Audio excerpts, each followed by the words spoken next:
大家好，欢迎收看《震惊最前线》，无马看中国，我是主持人张麟。再次感谢大家收看我们的节目啊，在美中关系的部分，大家很关注的一个转折，就是从拜登当选之后，大家就看美中之间会有什么样的一个变化。那大体上来讲，我觉得拜登还是延续川普的抗中的策略，大家只是在观察是玩真的玩假的，或者是力道会重或者轻。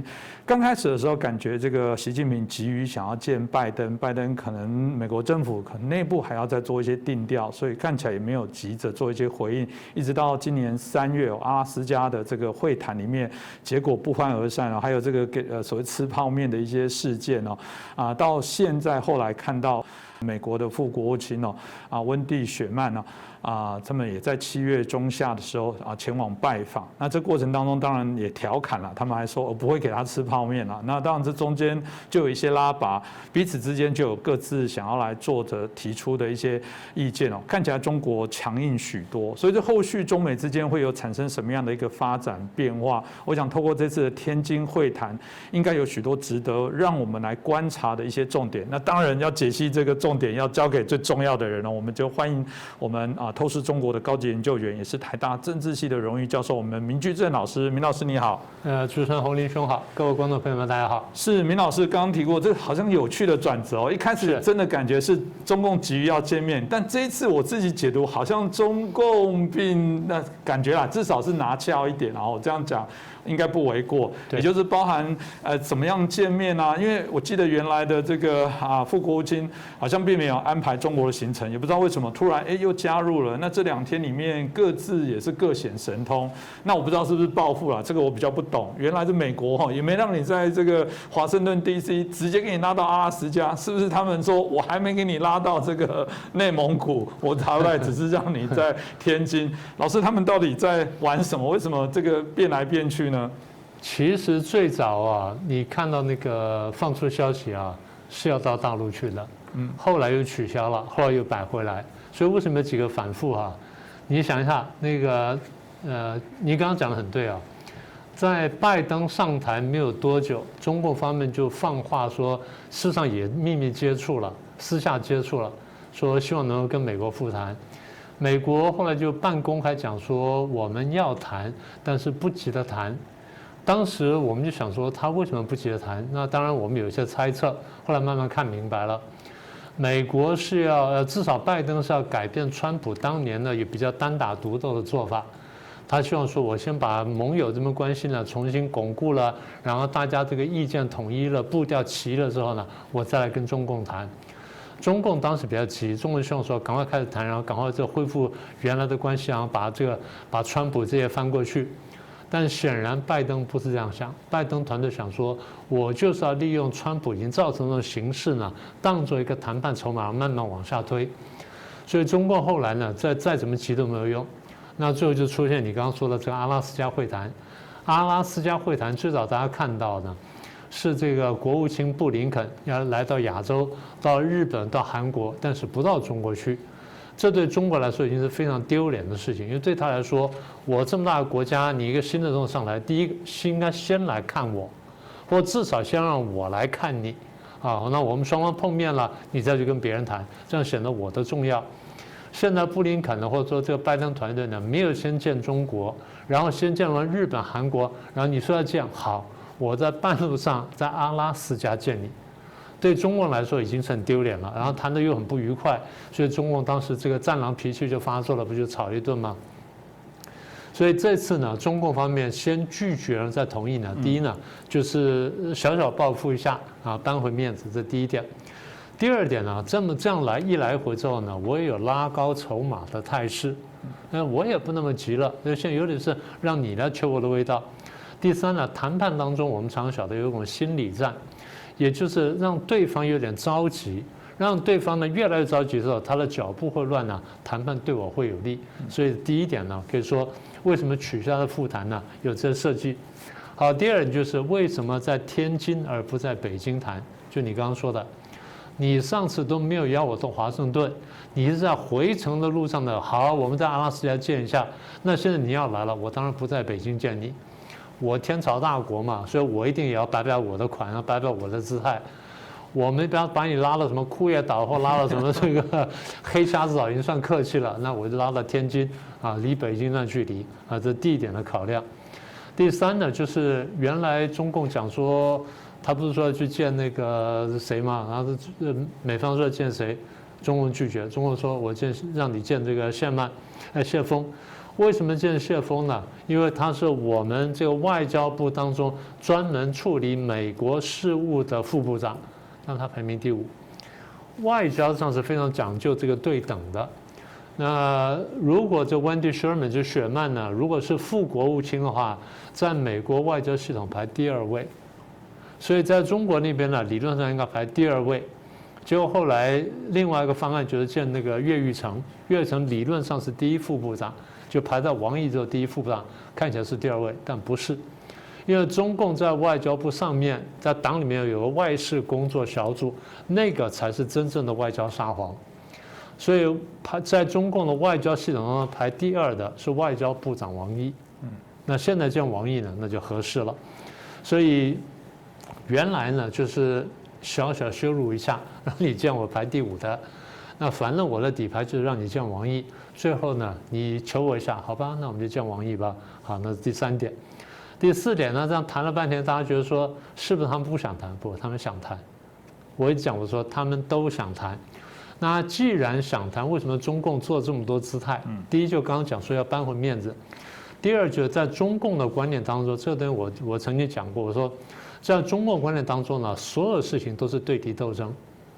对敌斗争呢有文斗跟武斗，文斗呢就是拉出军队在战场上打，武斗呢在外交战场上或者谈判战场上打。但是不管怎么样，在他思维当中都是斗争，都是战场。所以既然是战场的话，就要经营。军事战场要经营，谈判战场同样要经营。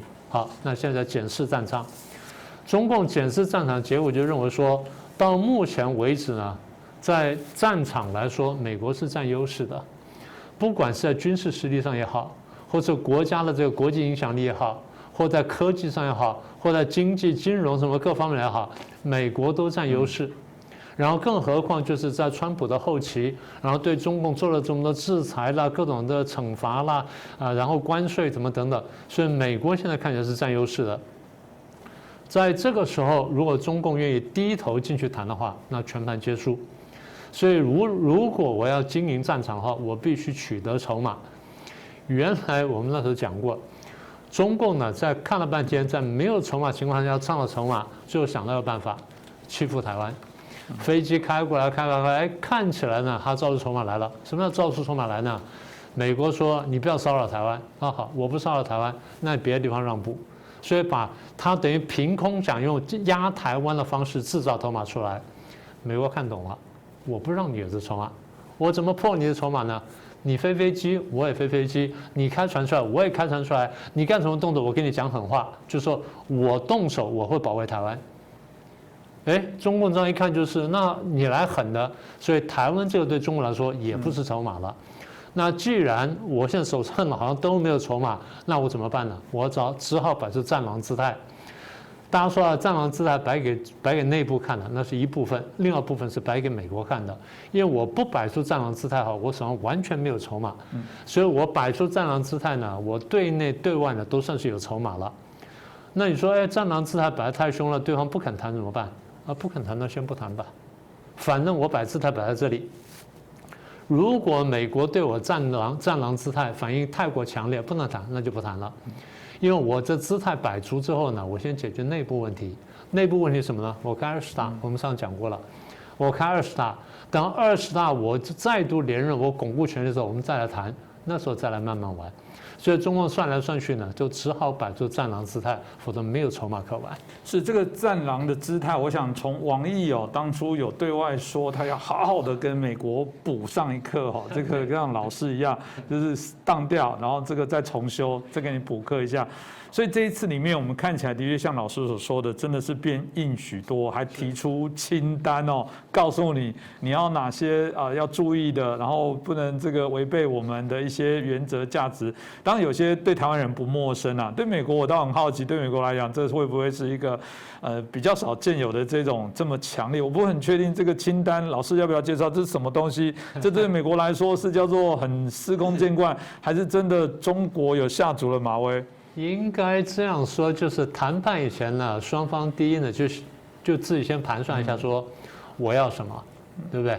所以我要开份清单出来，我要什么东西，然后你会设想到他要什么东西，你会帮他开份清单，然后你会针对你设想他清单，你做好一些准备，这是双方谈判要做的功课。所以对方拿清单呢，并不太惊讶，但对方在这个时候拿清单有点惊讶，因为我们还没开始谈。好，所以中共说呢，你刚不是说嘛，我要跟美国补课吗？我让美国给美国好好上一课吗？是一方面是下马威，二方面就是我先把我要的一部分东西提出来。为什么呢？我不是说经营战场吗？我先把这个战场呢铺排好，大概是这样子。你以为往这哪？其实我后面还有别的招数等你，但我帮你往这个方向引诱过来。好，那么这次有趣是中共开的，各位在新闻上看到了，不只是一份清单，有2份清单。第一份就要求美国纠正错误的清单，就在中共看起来，美方对于两国关系呢犯了哪些错误，要纠正错误，叫纠错清单。第二是中共对哪些事情个案呢特别关切的，叫做关切清单，是有这么2份清单。各位在新闻上我相信都看到了，不过我很快跟大家再走一遍。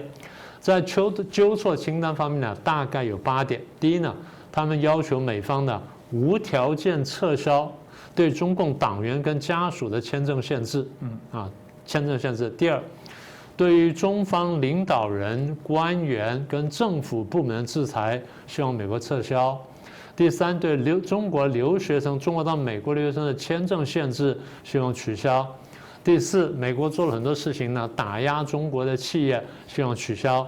第五，他们中共说你滋扰我们中国留学生，希望你停止。第六呢，你打压我们的孔子学院，希望你停止。第七，你把我们很多的中国的媒体，什么中国时报了、环球时报什么等等，然后这个什么央视什么，你打成什么外国代理人或外国使团，那这个不公平，所以我要求你这个撤销。然后最后呢，就是孟晚舟的引渡呢，希望你撤销。这所谓的纠错清单，就是我中共认为你美国在这上面根本就犯错了，我希望你纠正错误。这第一个部分。第二部分呢，就是重点关切的个案清单。那它的整个方向就是说，希望美国呢能够尽快解决，而且彻底尊重跟保护中国公民的什么合法权益等等。这里面呢，同样包含几点。第一是中国的部分留学生到美国去这个签证呢，遭到拒绝。今年外面传说是至少500人呢被拒签，这是第一个。第二，中共扬言说有些中国公民在美国遭受不公正待遇。第三呢，美国有些不法分子滋扰中共驻美国的使领馆。然后第四是美国国内的仇雅跟反华的情绪滋长，然后希望美国注意。然后第五就是中国公民呢遭到暴力袭击。是。所以大概这些就是他们所谓的关切清单了。这我听起来比较特别的一点是，敦促美方无条件撤销对中共党员及家属的签证，然后撤销对官员、政府部门的制裁。特别如果是听起来就是到美国去，不是祖国都非常好吗？一切都很好，让我忍不住想到一个故事，一个笑话啦，就是有人问一个中国要到美国这个移民的人说，是不是我们的这个国内教育不好，很满意？那是不是我们的经济你不满意，很满意？那是不是我们内部的环境品质不好，很满意？是不是都很满意啊？那你都很满意中国，你为什么还要移民美国呢？他说，因为美国可以让我说不满意。这老师很怪哦，就是他们不是中国多美好，干嘛怕签证限制？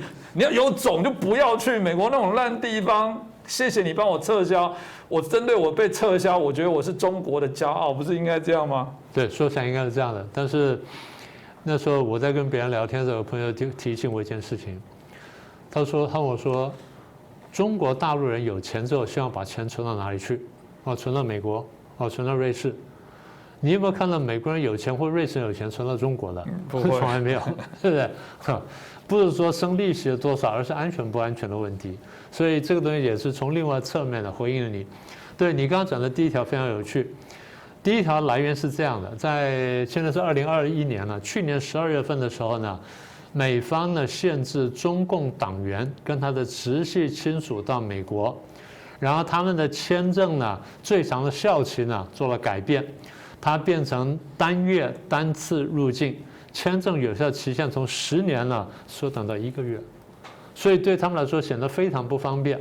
好，那大家想说，就是你刚刚说的。中共不都说啊，我们应该爱中国，中国是最好的地方。是我们觉得中国最好的地方，但被中共统治之后，好像就变得不那么好了。所以大家对这事情似乎都有同感。好，那现在有趣就是，好像连共产党人都有这个感觉，有点回应你那个笑话了。我还记得大概几年前，大概5、6年前了，6、7年前了。当时美国的国务卿呢是克林顿太太啊。当时这个他在大概最后倒数第2场、第3场那个国会的那个听证的时候呢，人家就问他说：“那你担不担心跟中共对抗？”他说：“我才不担心。”他说：“你为什么不担心呢？”他说：“这样子，他说根据我们现在国务院给我的资料，他是国务卿嘛，根据国务院给我的资料呢，中共的这个中央委员内层呢。70%呢有本人或家属呢拿我们绿卡，然后在这个更高层呢，这个政治局层呢，大概80%到90%呢，他有本人或者家人呢拿我们绿卡，这数字我们过去没听过，但是这个希拉蕊这样公开讲出来，我们吓一大跳，因为他在国会听证讲话是不能乱讲的，国会问任何问题，他的第一句是回答。第二，如果是国家机密的话，他得私下来跟这个国会领袖，或者是跟外交委员会里面的个别人讲，然后讲完之后大家要签字，然后不能泄露的。他这样公开讲出来，表示说，第一，这个事情不完全是一个机密；第二，就是属于可公开范围；第三呢，必须是可靠的。因为如果说最后国会调查的时候说你乱讲的话，是伪证，他是伪证，他是非常严重的罪的，他不能乱讲话。所以我们看到这数字吓一大跳，当然我们之前就知道这件事情，但他给出这么清楚数据了，那这话不得了。所以刚刚讲说，中共的很多人就大家常开玩笑说，反美是职业，在美国生活、居住、工作什么这生活跟什么享乐等等呢，那是生活，所以一个是工作的生活。好了，那这样就有趣了。那我们现在看到。中国大陆人一有机会就跑出来当然就很高兴了。哎，我们现在有钱了，出来等等。我们说能出来当然很好了，出来多看一看，比较了。你晓得说到底中国哪些进步，哪些落后什么的，那回去也能够改。好了，那么这条一出来之后呢，你可以看到网民的反应非常激烈啊。我现在整理几条哈。他说一个讲说，共产党怕的不是经济制裁啊，就是不怕国家被经济制裁。也不怕说中国里面爆发灾难，然后死多少人。共产党只在乎说共产党人自己的这个出入的自由，他的资产，然后只有共产党人会把家人往敌人家里送，把钱存在敌人家里。这就刚刚讲的那一段，这第一个。第二个人他讲说，原来中共最在乎的是自己跟他的家属去不了美国，真正讽刺。第三个就刚刚讲了。生活在美国，工作反美国，大声喊叫你们的韭菜去反美国，然后我要收割之后，我去美国养老。我就不点名了，有几个挺有名的这些左王呢，过去在网上面非常爱国的，非常口口声声批判美国的，就前阵秀出来呢，在德州有栋漂亮的房子，那他在前面得意照了相。党员们呢，跟这些高阶官员呢，挤破头要去美国，是小粉红们，你们看看，不要再胡闹了。更重要什么？他说这居然是中共提出来的第一个要求，也就是说，他们官员的生活啊、钱财什么等等这享乐的重要性呢，远远高于国家利益。所以你们想什么东西？那有的网民讲的更重，说没有一项的是针对老百姓提出来，这话当然讲的绝对了一点点，有了，只是重点不在那里。所以我常常想，我说我们看见中共口口声声说我要把人民摆第一，把人民摆第一，从来不是这样。因为如果我们对美国提清单哈，第一我们不会提这一条，第二题的话不会摆在第一条，你会摆到后面用很隐晦的文字把它说完。要藏一下，哪有摆在第一点的？对，这都让人家太显眼，然后太容易抓到弊病了。所以这个很充分反映出了中共官员怎么看待美中关系里面很核心的部分。我觉得我们可能是我们的问题，我觉得他们是身在曹营心在汉，他们根本上是到最危险的地方去为祖国渗透，所以不能断了这条线，有可能我们大家误会他了。当然。这真的还是看起来还是好玩啦，这真的是我觉得我们看到很多中国矛盾的相对应的一些事情哦。那当然老百姓的反弹，像老师刚刚提到举了很多例子，我可以理解啊，这个荒唐啊，你教这跟我们现在有些政党现在有他们自己的定位认知的问题一样，就是小时候我被教育说要反共，然后最后他们分不清楚，所以有一些国民党籍的到中国大陆去还听训，这个会让人更觉得难过，怎么会是如此哦？那所以老师这个事情在你看还有没有其他延伸值得我们来关注的事情？第一个就是你觉得美中会谈哈，其实站在国家利益来说，第一个呢是双边关系，对不对？第二就是比较具体呢，就是你美国对我呢，从川普后面开始呢，做了这么多惩罚性关税，我应该提惩罚性关税。第三就是你要求我对你美国采购这么多东西，2年之内采购2000亿，那我晓得我做不到，那现在我应该提出来。再来就是我们是不是要全盘检讨一下贸易协定？然后再来就是你说我补贴，那你美国是不是有补贴？然后再来就是操纵汇率的问题。然后再一个其实也很严重的就是，你不是把我在这个休斯顿领事馆封掉了吗？我报复然后关掉你成都领事馆吗？那我们是不是应该谈谈这些问题？所以这些东西也应该拿出来。当然你可以说啊，他是准备摆在正式会谈再谈。但是如果是这样的话，至少在纠错或关切清单里面，你要很 general 的提一句，就是说，我们认为贸易协定或你对我的贸易的制裁什么等等，你有很多错误的地方，这点我要纠错。你至少要用一段话要把它讲出来。现在我们完全没看到，所以网民的反应呢，你就可以理解啊，就是真的是不是没有道理的。网民觉得说你们荒唐了，这真的是看破手脚。好，这是第一点。第二点就是你刚刚我们在读说有网民说他没有一条是帮老百姓的，有2条了。第一条是取消对部分中国留学生的签证限制，这个的确是有老百姓的部分。你说很多去留学都是大官的子弟，对，但也有一般老百姓子弟嘛，是不是？好，这是第一点。第二点呢，停止滋扰中国留学生。严格说，美国还真的没有滋扰，美国去抓的每一个基本上都是有点案例在那里的，或者证据在那里才抓出来的。所以这2条勉强算是跟中国人民有关。好，第3点就是我们看到其他的部分啊，大体上呢跟官方政策相关，譬如说撤销对中方领导人、官员跟政府部门的制裁。这东西你说随便就要取消吗？还是说你要拿来谈？这是第一点。第二点，停止打压中国企业，这句话讲得很模糊，要不然你就干脆讲说你的贸易协定就有问题，你贸易协定采取不公平的做法，然后单方面的制裁了我的企业，对我造成损伤，我要求怎么样，而不单纯要停止。再来就是停止打压孔子学院啦，然后外国媒体登记啦，然后孟晚舟的引渡等等。这些呢就比较你说有国家的部分，然后有官方政策部分，这点我倒觉得说提出来是正常的了。不提反而我会觉得奇怪了。不过我觉得这些东西提案反推的部分，正像明老师所说的，我觉得还是有很多很怪异的部分啊。我说真的啊，如果这把它套用，如果是我们台湾的朋友，你看这套用在台湾，如果今天有一个国家突然说，我们要求这国家要撤销对我们的怎么签证，要撤销我们对于去的学生的停止打压我们台湾的学生，停止打压。我也觉得很想问我们自己国家怎么了？为什么会让一个国家定出这些内容？这不用做一下反思吗？这个我觉得值得去深究一下，这是很诡异的事情啊。当然，这次的天津会谈，大家看来真的跟之前阿拉斯加的会谈一样。感觉还是各说各话，特别中国从我们刚刚提到他提出这些清单，要求这些相关美国一样不要去干涉内政等等，当然这些话以往不是没说过了，但这有点让我讶异是，感觉本来好像是不是要演一场这个大和解，看起来这些结果好像并没有朝向这样的一些方向，有人说会更加恶化，老师你看到会这样子吗？我觉得这样哈，就是因为这次我们注意到，除了口头的，除了这个正式清单之外，它有一个口头补充。口头补充呢，它是讲了几点，大部分就是这个排名第5的外交部的副部长谢峰呢，在面对记者时候讲出来的。他讲了几个部分，2个大点。